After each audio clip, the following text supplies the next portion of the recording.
So UFC Fight Night, Leon Edwards versus Sean Brady is tonight, basically today, in U.S. Eastern Standard Time, because it starts at like 1, so it starts in like 30 minutes. I finally finished doing notes to give you guys a full card breakdown of the entire Fight Night card tonight. Let's get right into it. Starting with the first fight of the night in the prelims. Guram Kutateladze versus Kue Fernandez. Again, I apologize if I'm butchering names again. But yeah, Guram Kutateladze versus Kue Fernandez. Guram is a fighter that I've been seeing a lot of lately, mostly because of his relationship to Merab Dvalishvili and Ilia Topuria and Alexandre Topuria, all four of them being Georgian guys. So we're seeing this like Georgian team slash camp slash gym being put together, just like you have the fighting nerds and the Dagestanis at AKA. Now you've got the Georgian guys, and Guram is one of them. And you have Kue Fernandez, who is his opponent for this card.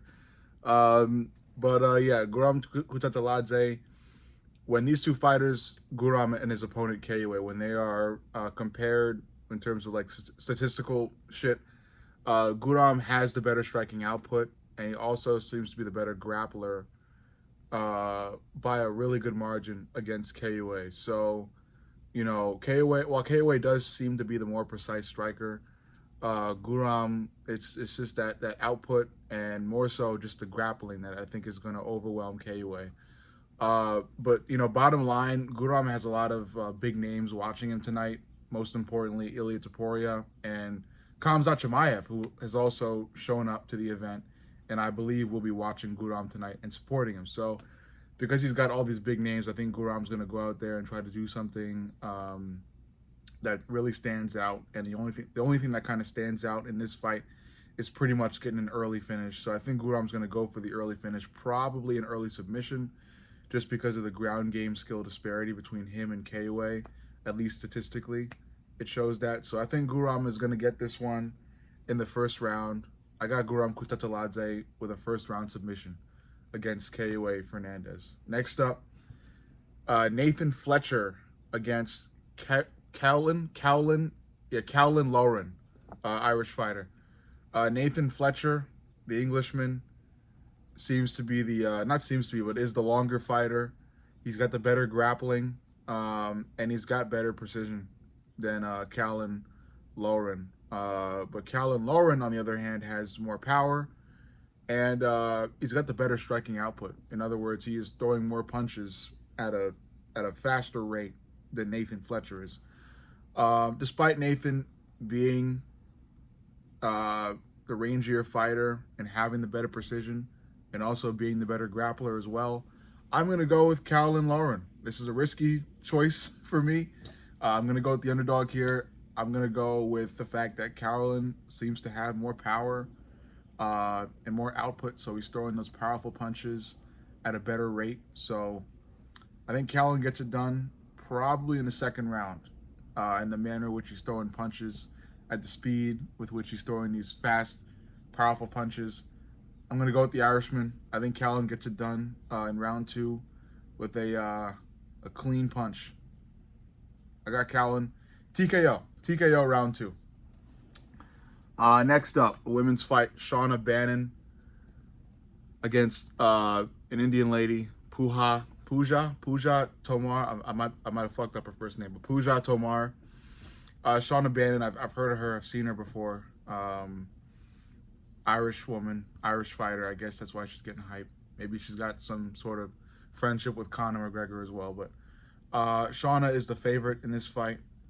And despite that, I'm gonna go with Pooja Tomar, just because of the ferociousness and the power I've seen from this lady in her previous fights.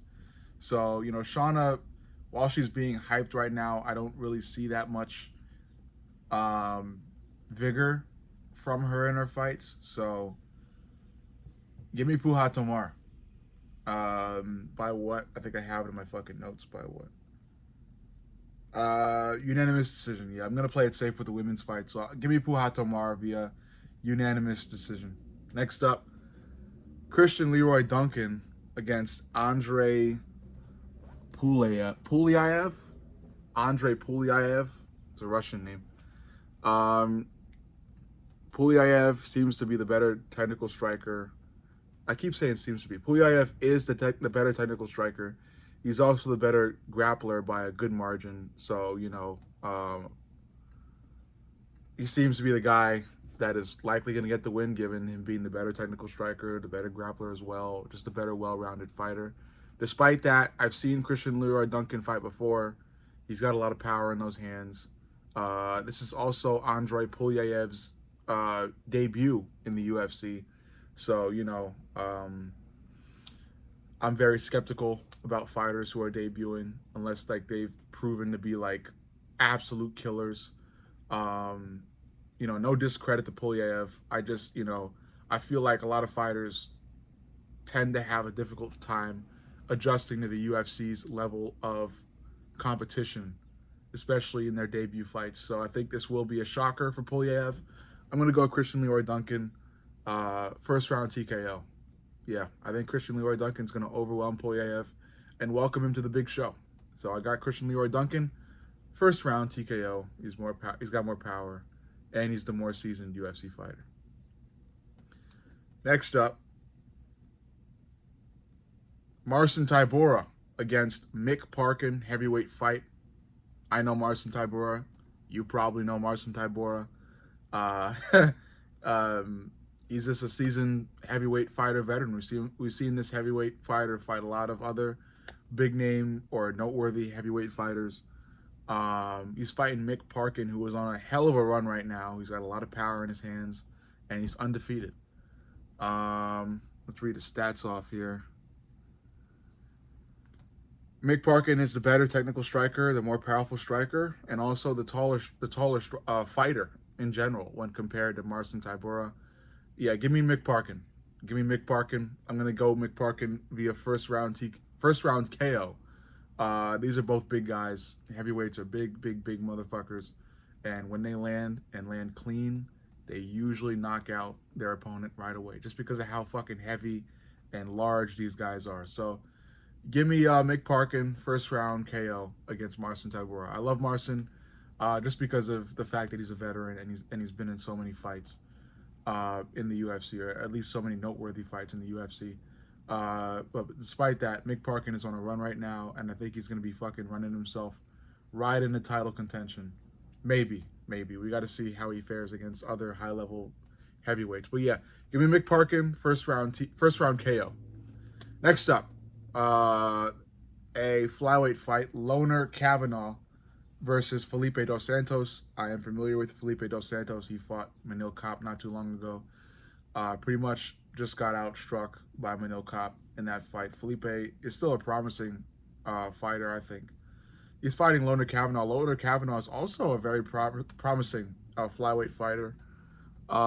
He's got the better striking all around, and he's also got better takedown defense. But Felipe still has the better offensive grappling, statistically, and because of that, I'm going to go with Felipe Dos Santos. I think Felipe finds a way to win, even though Loner Kavanagh statistically is the better striker and also has really good takedown defense.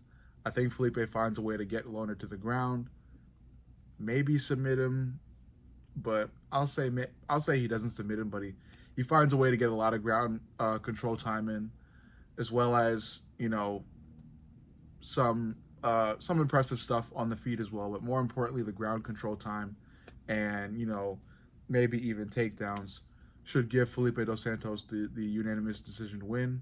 Loner Kavanagh is the favorite, so me picking Felipe is a risky choice. I'm going to go with the underdog. I got Felipe Dos Santos winning this fight via unanimous decision. Next up is Jai Herbert. A lightweight fight, Jai Herbert versus Chris Padilla. I'm familiar with Jai Herbert as well because Jai Herbert fought Ilia Topuria, and he knocked down Ilia Topuria in that fight. He dropped him with a head kick. Jai Herbert is a rangy fighter. He is really rangy when put in comparison with Chris Padilla. who is his opponent for today.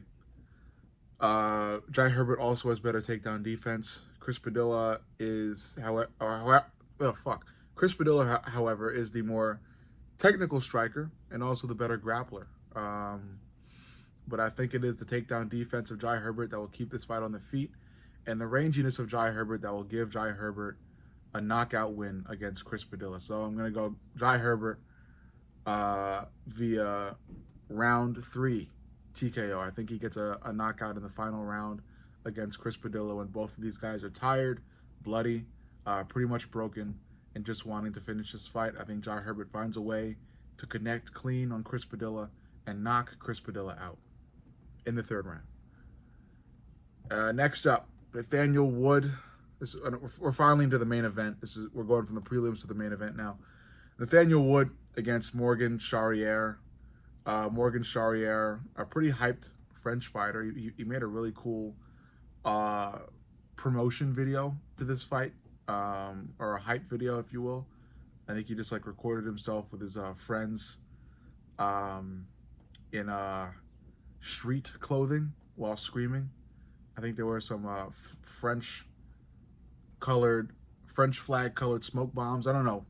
Either way, he looks to be quite the cinematographer with that video. And I've seen his recent fights. He is pretty much a knockout artist, or at least he's beginning to seem like that. He's fighting Nathaniel Wood, who is no pushover at all. Even though Morgan Charrière is the favorite for this fight, Nathaniel Wood is a great fighter as well. Even though he does seem to be a bit of a decision merchant, he is still really good. Statistically, both of these guys match up pretty well. On the ground, on the feet, it's pretty much dead even, with a little bit going in one guy's favor, while also another little bit goes in the other guy's favor. It's pretty much even. So since it's even, I just kind of went back and watched previous guys, fight footage. Like I said, Nathaniel Wood, while he is a decision merchant, he is also just good, in both facets, on the ground, on the feet. However, Morgan Charrière seems to be more of a knockout guy, a knockout type of fighter, a KO. Fuck it, I was going to go a different route with describing him, but still, he seems to have more knockouts than Nathaniel Wood, and because of that, I'm going to go with Morgan Charrière.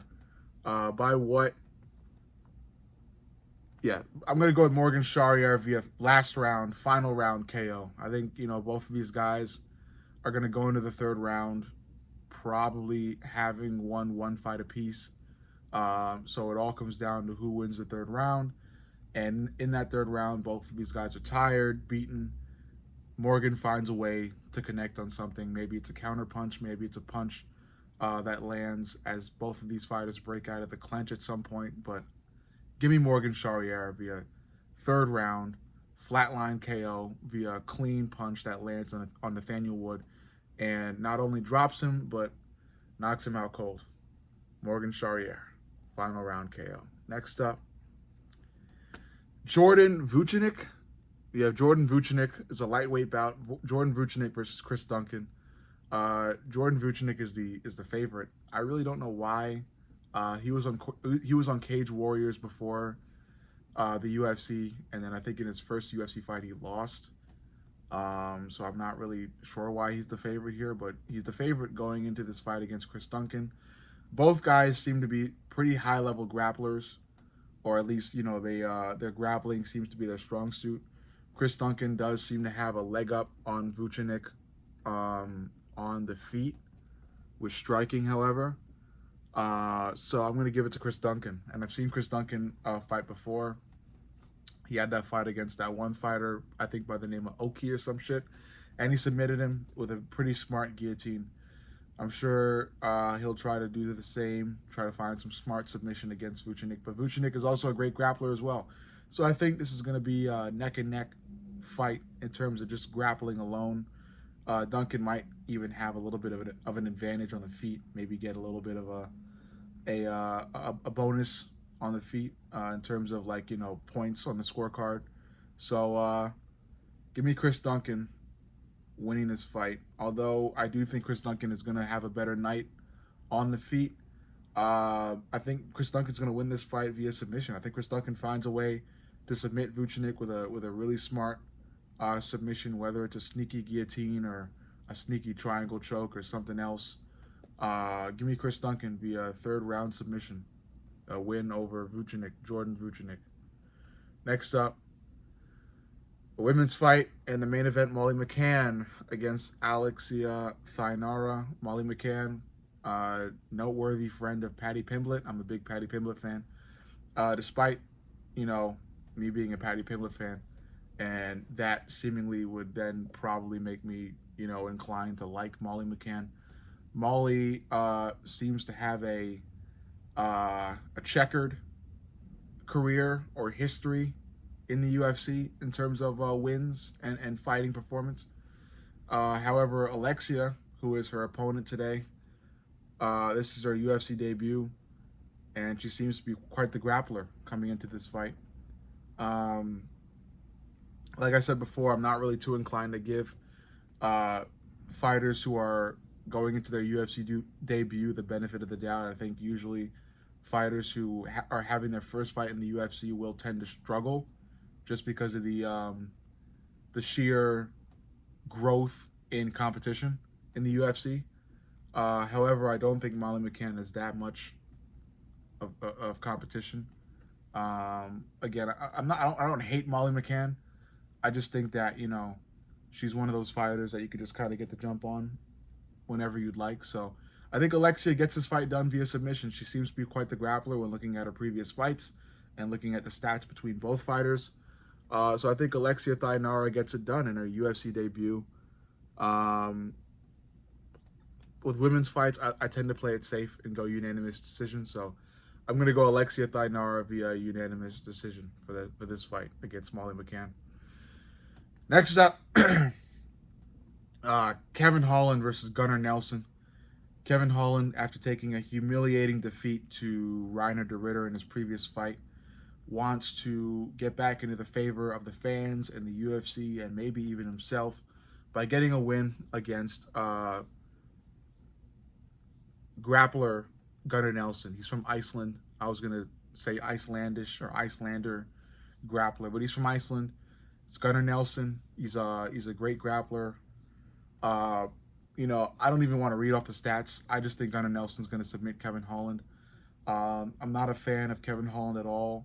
I don't even like to hate on Kevin Holland, but he's just so fucking lazy and uninterested and unmotivated and unambitious. He's just out of it, and I think he's going to be out of it for this fight as well, especially given the fact that he beefed with some reporter and was about to fight him too, just because the reporter was trying to make him a little bit more ambitious. So I think Kevin Holland gets his fucking lunch money taken in this fight as well. Gunnar finds a way to get Kevin Holland to the ground and submit him like everybody else has done before. So yeah, I'm going to go Gunnar Nelson via submission. He'll find a way to get Holland to the ground. Maybe I'll say round 2. I think Kevin Holland survives round 1.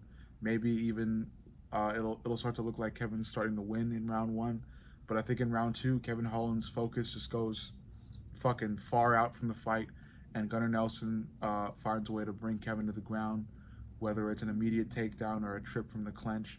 Gunnar Nelson finds a way to do it and submits Kevin Holland, maybe after a back take, maybe after a guillotine. Some way he finds a way to choke out Kevin Holland in the second round. So I got Gunnar Nelson winning this fight via second round submission.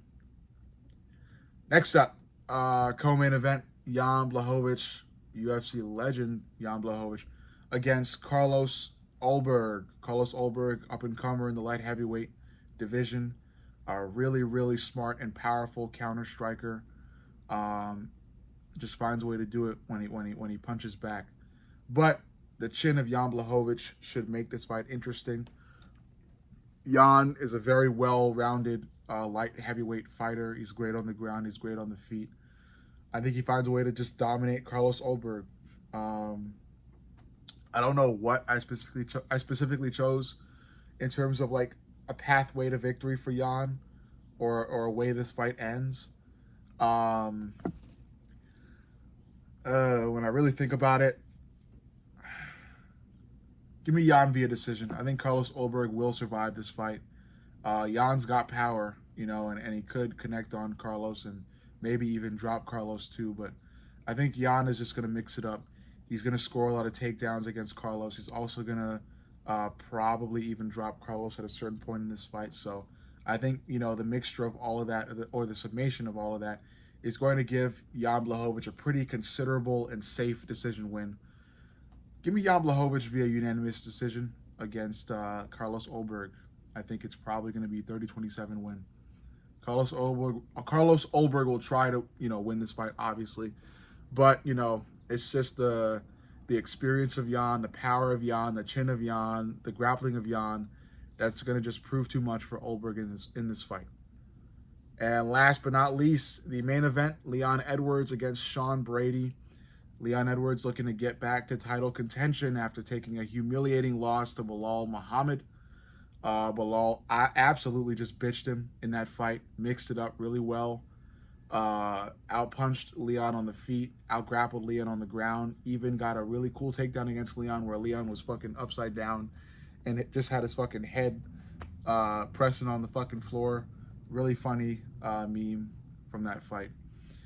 But yeah, Leon is upset because of that. He pouted. He disappeared from the UFC for quite some time after taking that loss, and here he is trying to get back to the title. Sean Brady, however, is going to stop him in that pursuit. Sean Brady is a really well-rounded fighter who has only lost to Belal Muhammad, and besides losing to Belal Muhammad, has pretty much dominated everybody else, So Sean's really well-rounded. He actually gives me shades of Belal Muhammad. He looks like, basically a carbon copy of Belal Muhammad. He's great on the feet. He's great on the ground. The only advantage I would give to Leon in this fight is the fact that Leon is the much taller and therefore rangier fighter of the two.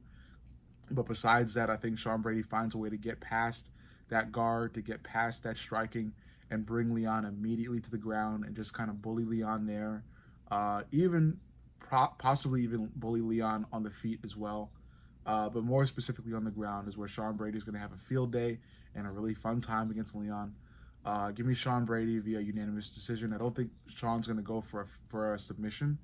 I think Sean's just going to go for a statement win in where he's just collecting egregious amounts of ground control time, as well as a good amount of significant strikes on the feet. So give me Sean Brady with a very safe unanimous decision against Leon Edwards. I'm talking like a 30-27 win. And there you have it. That's the full breakdown of the entire card of tonight's fight night. Make sure you let me know what you think. Make sure you like, comment, subscribe, and turn the notifications on because YouTube likes to fuck with my viewership. So make sure you are caught in the loop and you are just staying tuned with my videos. I will be live streaming this fight in the next 10 minutes. So I hope to see you guys there. And yeah. I'll see y'all motherfuckers there. I love you guys. I'll see y'all in the next.